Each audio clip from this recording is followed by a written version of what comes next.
लोग कर रहे हैं chapter 7 formation of A company.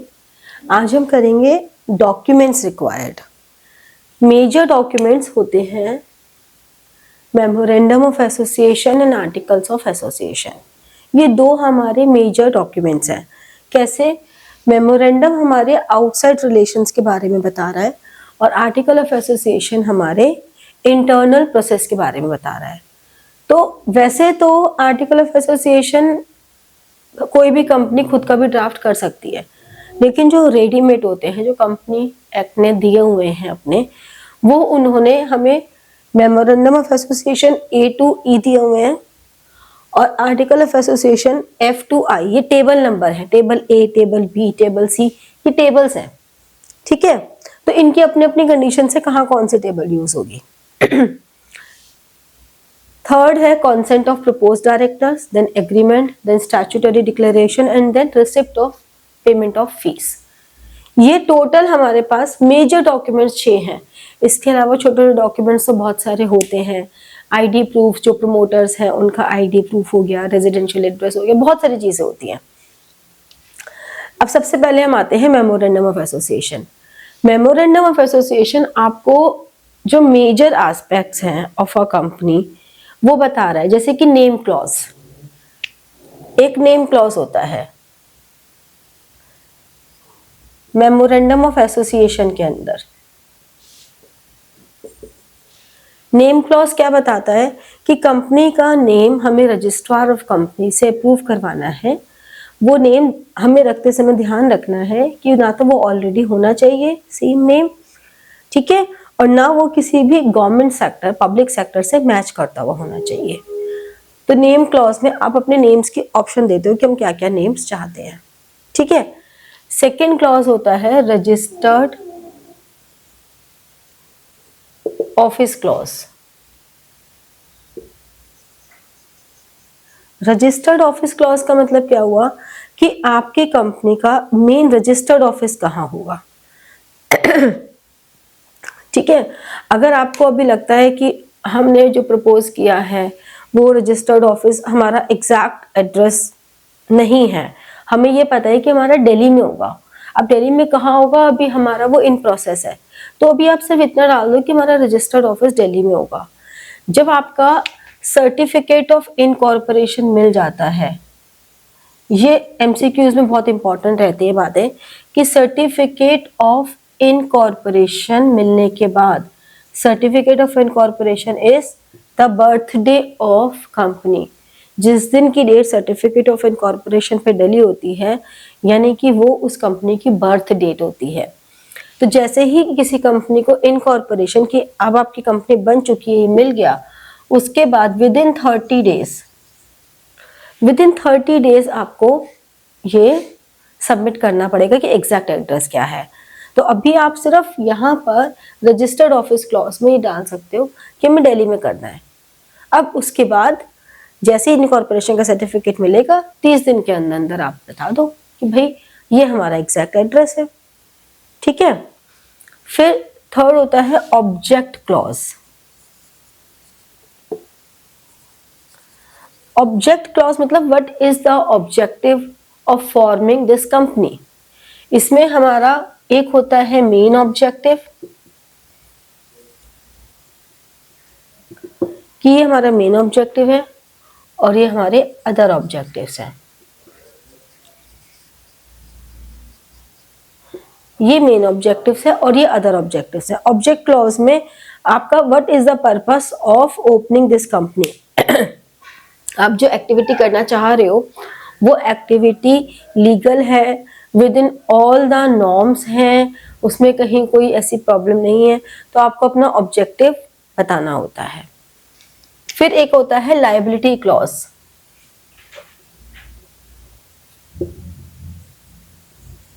Liability clause में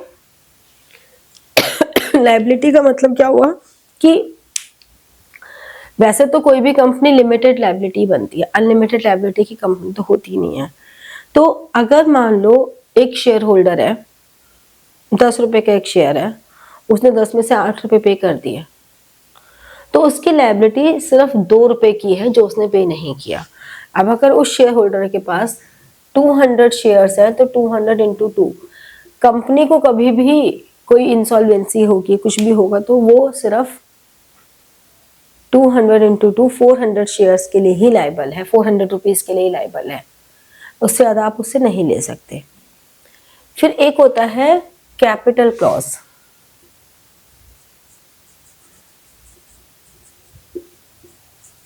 कैपिटल क्लॉज, कैपिटल क्लॉज हमारा बहुत इंपॉर्टेंट है, 12th में भी इसके बारे में पूछा जाता है। कैपिटल क्लॉज वो होता है जिसमें maximum capital which can be issued during the life time. ठीक है, तो कैपिटल क्लॉज में हो गया मैक्सिमम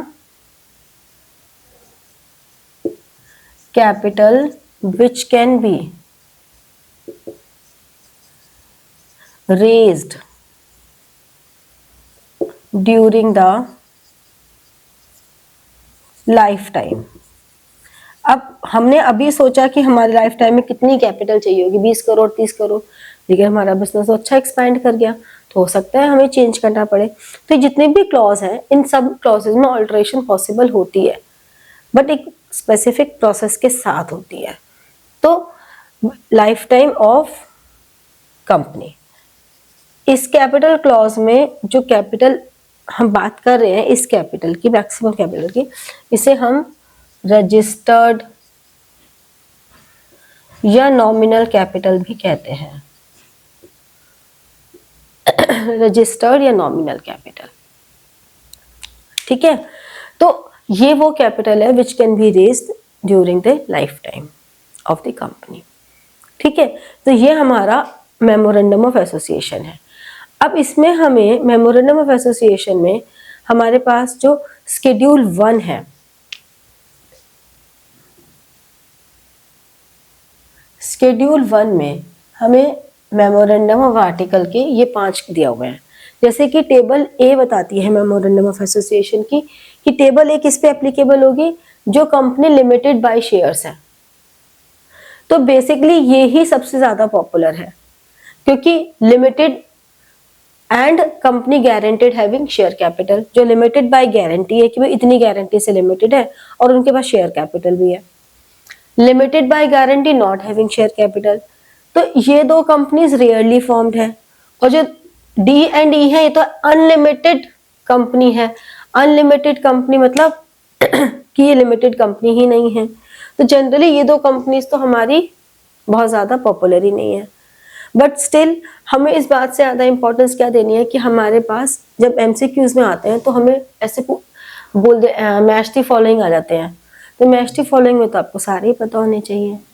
जो ये मेमोरेंडम ऑफ एसोसिएशन जहां पे अप्लाई हो रहा है ACBDE, ठीक है, ये हो रहा है FGHJI।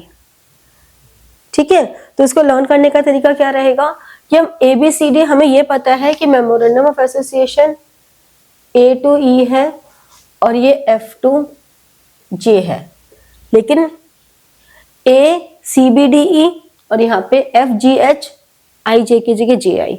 तो हमें ये कंपनी पता है कि A और F आपस में कंबाइंड है। जो टेबल A है वही टेबल F कह रही है आर्टिकल्स की, जो टेबल C है मेमोरेंडम की वो टेबल G है आर्टिकल्स की। तो इस तरह से हमारे लिए याद करना इजी हो जाता है थोड़ा सा, अगर उसको इस टेबल के फॉर्म में करो। फिर जब हम आर्टिकल ऑफ एसोसिएशन की बात करते हैं तो आर्टिकल ऑफ एसोसिएशन क्या है, ये दो अलग अलग डॉक्यूमेंट्स हैं। तो बेसिकली पहले मेमोरेंडम बनेगा फिर आर्टिकल्स भी बनेगा। तो कभी भी ये नहीं होना चाहिए कि दोनों कॉन्ट्राडिक्ट करें, क्योंकि वरना फिर अपने ही कंपनी के डॉक्यूमेंट कॉन्ट्राडिक्ट कर रहे हैं। तो आर्टिकल ऑफ एसोसिएशन हमें बता रहा है rules for internal management of a company. ठीक है, ये नोट डाउन कर लिया, सारे क्लॉजेस लिख लो, फिर बताती हूँ, बोर्ड इरेज कर दूंगे। तो अब हमारा जो आर्टिकल ऑफ एसोसिएशन है उसने क्या कहा, रूल्स फॉर इंटरनल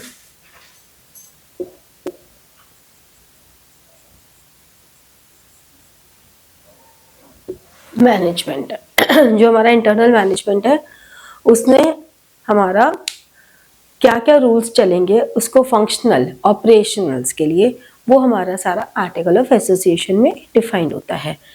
इसमें आपको एक सेक्शन भी लर्न करना जरूरी है, इसको हम पढ़ते हैं सेक्शन 2 सबसेक्शन 5, ठीक है, ऑफ कंपनीज एक्ट 2013। जब भी कोई सेक्शन लिखते हो तो उसके आगे जरूर लिखना है कि वो कौन से एक्ट का है, और किसी भी एक्ट के नाम के आगे द लिखना जरूरी होता है। ऑफ द कंपनीज एक्ट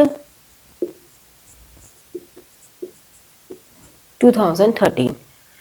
वो क्या कहते हैं कि जो भी आर्टिकल ऑफ एसोसिएशन है that is originally is framed but it should be altered time to time, क्योंकि जैसे जैसे आपकी कंपनी बढ़ेगी वैसे वैसे आपकी कंपनी में रूल्स भी चेंज होंगे, आपकी इंटरनल फंक्शनिंग भी चेंज होगी।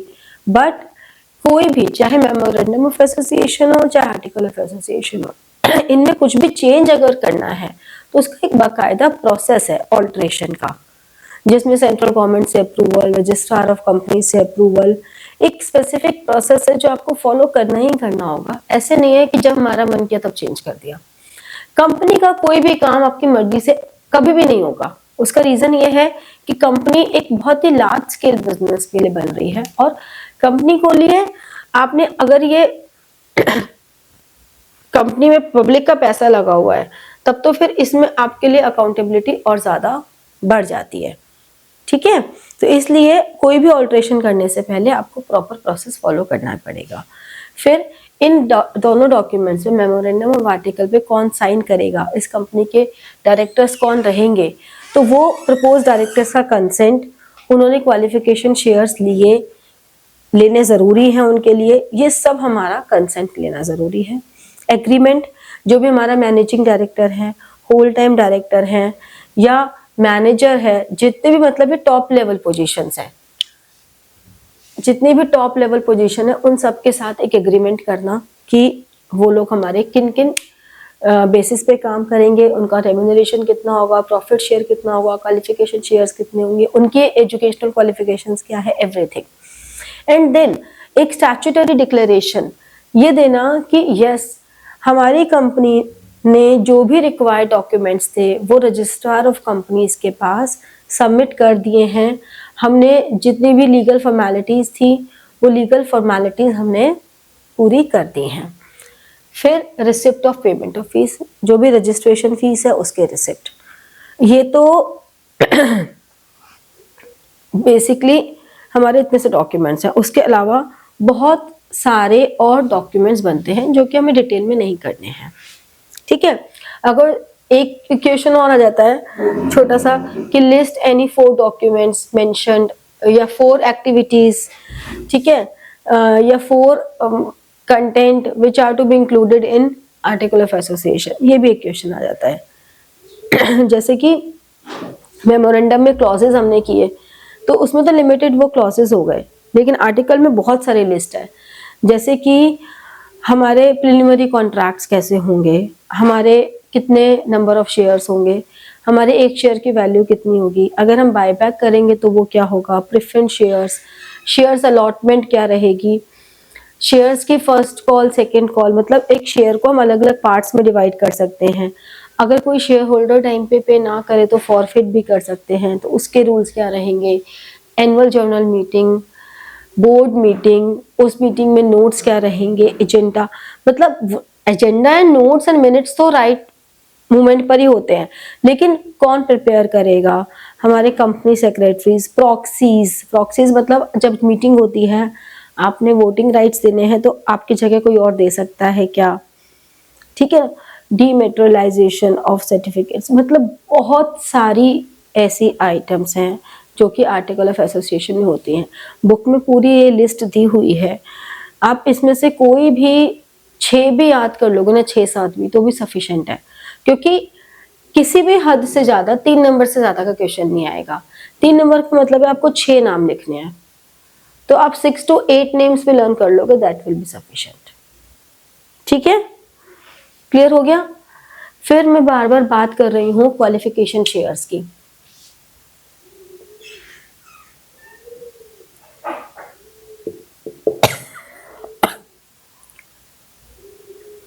क्वालिफिकेशन शेयर्स क्वालिफिकेशन शेयर्स मतलब कि कंपनी को अपना बिजनेस स्टार्ट करने से पहले, मतलब उनको अपना कमेंसमेंट ऑफ सर्टिफिकेट यानी कि सर्टिफिकेट ऑफ कमेंसमेंट लेने से पहले उनको कुछ शेयर्स हैं जिसके लिए हमारे होल टाइम डायरेक्टर्स को, हमारे डायरेक्टर को, मैनेजिंग डायरेक्टर को, इनको वो शेयर्स पे करने पड़ेंगे। उन शेयर्स के बदले में एक सर्टेन नंबर ऑफ शेयर्स हैं जो आर्टिकल ऑफ एसोसिएशन में लिखा होता है, वो नंबर ऑफ शेयर्स उन लोगों को खरीदने पड़ेंगे, उसकी पेमेंट करनी पड़ेगी।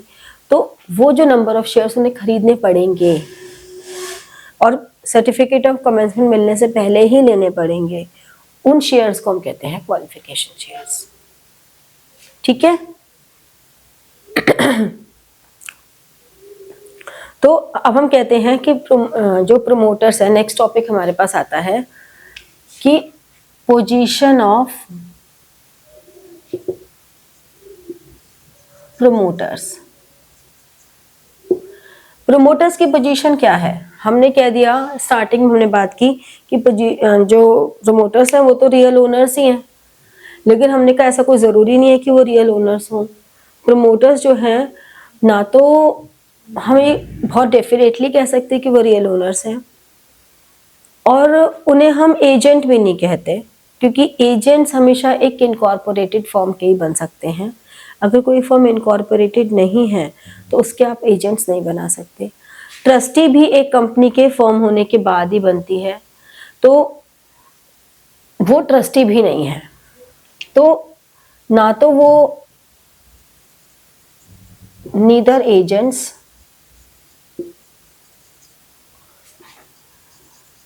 No trustees. ठीक है, कुछ भी नहीं है। तो वो है क्या? वो है एक फिड्यूशरी पोजीशन। अगर पूछा जाए कि कौन है प्रमोटर्स, फिड्यूशरी।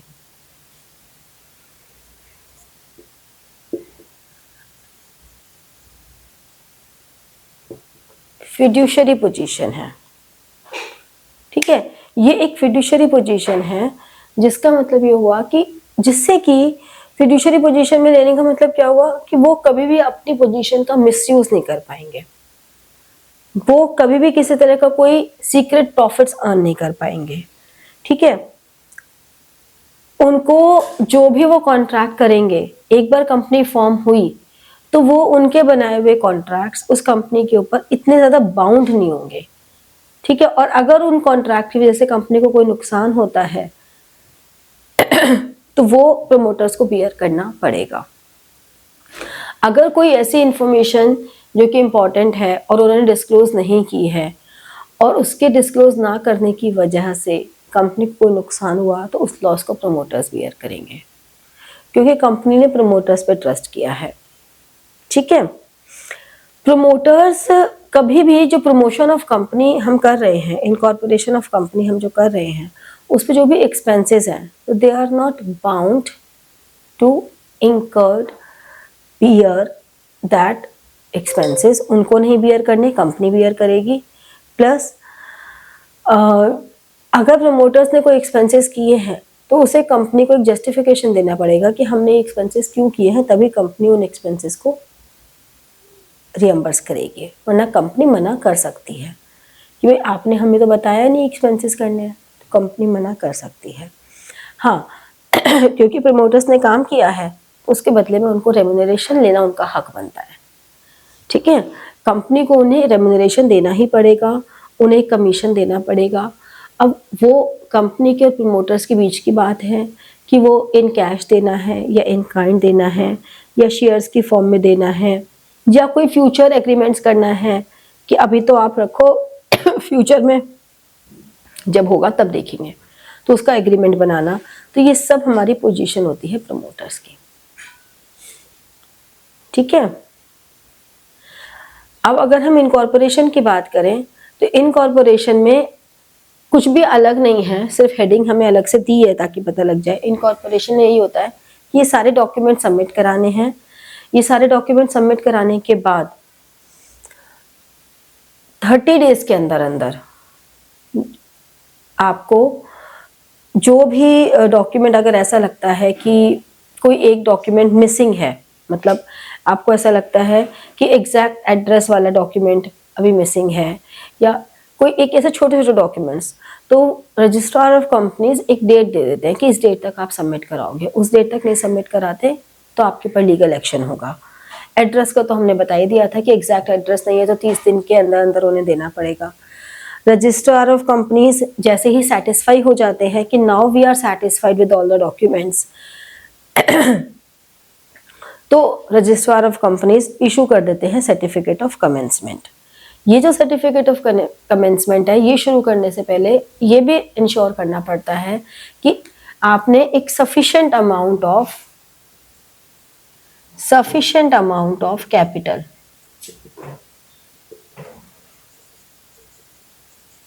रेज कर लिया है। ठीक है, तो सर्टिफिकेट अगर आपसे पूछा जाए कि एक कंपनी का बर्थ डेट क्या है, तो उसका जो बर्थ डेट है वो है सर्टिफिकेट ऑफ इनकॉर्पोरेशन। इस दिन उसको एक CIN नंबर मिल जाता है।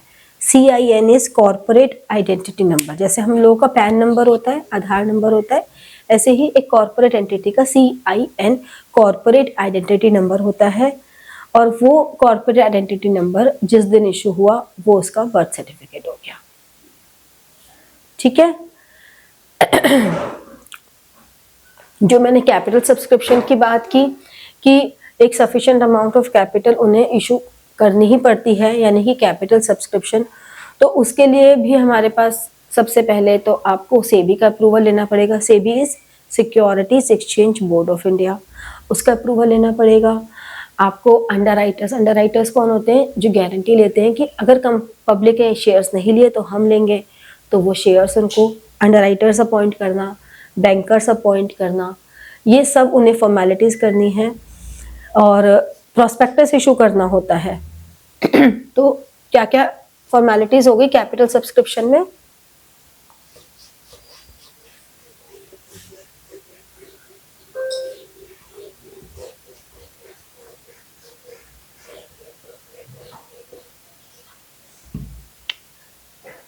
पहले तो आप सेबी से अप्रूवल लोगे,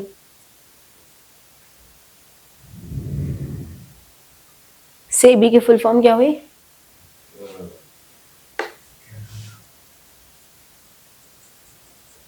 सिक्योरिटीज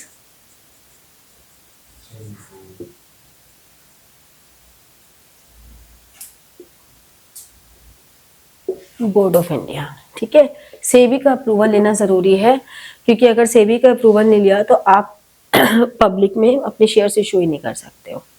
ठीक है, स्टॉक एक्सचेंज मार्केट में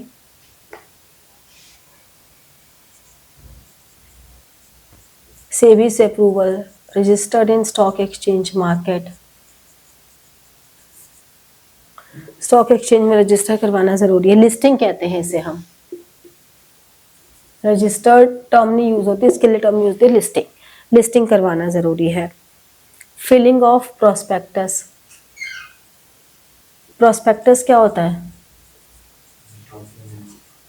एक तरह का डॉक्यूमेंट होता है जो जनरल पब्लिक को इश्यू होता है, जिसमें ये मेंशन होता है कि कितने शेयर्स हम मंगा रहे हैं, एप्लीकेशंस कितने रुपीस का मंगाने होंगे, कंपनी का इंट्रोडक्शन भी होता है, सब होता है।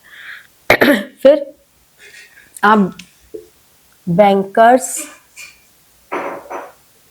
ब्रोकर्स, अंडरराइटर्स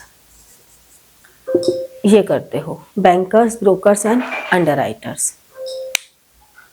ठीक है, ये अपॉइंट करते हो। फिर मिनिमम सब्सक्रिप्शन, मिनिमम सब्सक्रिप्शन आपका यानी कि जितने भी शेयर्स आपने इशू किया उसका 90% आपको मिनिमम सब्सक्रिप्शन मिलना ज़रूरी है, मैंडेटरी है। अगर आपको 90% नहीं मिलता तो आपको उसे रद्द करना पड़ेगा। ठीक है, और दोबारा से प्रोस्पेक्टस इशू करना पड़ेगा। फिर अलॉटमेंट ऑफ शेयर्स, आप शेयर्स अलॉट करते हो, जिन्होंने भी अप्लाई किया है उनको शेयर्स अलॉट करते हो, और अलॉट करके फिर आप उनको इन्वेस्टर से शेयर होल्डर में कन्वर्ट कर देते हो। ठीक है, तो ये हमारा पूरा इनकॉर्पोरेशन कंपनी बन गई आपकी। एंजॉय करो अपनी कंपनी को। इसमें जो एक इम्पॉर्टेंट है वो है मेमोरेंडम ऑफ एसोसिएशन और आर्टिकल ऑफ एसोसिएशन में डिफरेंस, ये बहुत ज़रूरी है। ठीक है, मेमोरेंडम ऑफ एसोसिएशन और आर्टिकल ऑफ एसोसिएशन में मेजर डिफरेंस क्या है कि MOA आपका ऑब्जेक्टिव क्या है, MOA आपकी कंपनी की फॉर्मेशन, उसकी इंटरनल मैनेजमेंट, ठीक है। मेमोरेंडम ऑफ एसोसिएशन आपका मेन डॉक्यूमेंट है, जबकि article of association subsidiary documents है। मेमोरेंडम आउटसाइड दिखा रहा है, आर्टिकल इनसाइड दिखा रहा है, ठीक है। दोनों ही हमें कंपलसरी होते हैं रजिस्ट्रेशन के समय, लेकिन जनरल पब्लिक को मेमोरेंडम आपको इशू करना जरूरी है, जबकि आर्टिकल को नहीं, वो जनरल पब्लिक को इशू करना जरूरी नहीं है, ठीक है। तो like, share and press the bell button for getting your notifications and comment, ठीक है। Thank you.